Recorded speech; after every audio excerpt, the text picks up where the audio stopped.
रूस यूक्रेन तनाव के बीच एक अपडेट मिल रही है। ओहियो में भाषण बीच में छोड़कर निकले जो बाइडेन। जी हां, अमेरिकी प्रेसिडेंट बीच में ही चले गए। भाषण चल ही रहा था और बीच में ही वो चले गए। दरअसल बाइडेन ने कहा कि मुझे तुरंत जाना है, यूरोप में कुछ हुआ है। प्रेसिडेंट बाइडेन ने बिगड़े मौसम का हवाला दिया। भाषण को बीच में ही रोककर वॉशिंगटन डीसी लौटे जो बाइडेन।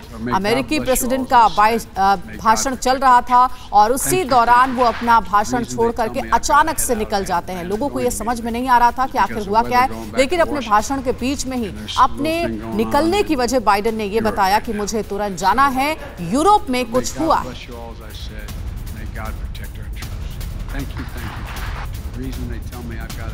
जो बाइडेन अमेरिकी प्रेसिडेंट भाषण दे रहे थे और अचानक से अपना भाषण बीच में रोक करके ही वो निकलने के लिए माफी मांग रहे थे और कह रहे थे कि मुझे निकलना पड़ेगा।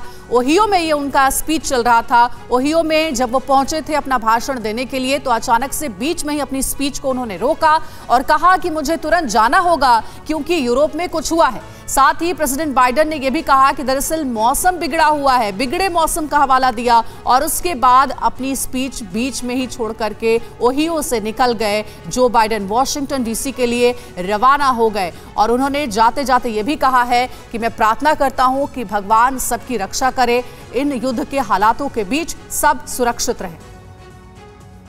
परवाह देश की, सोमवार से शुक्रवार रात 10 बजे TV9 भारतवर्ष पर।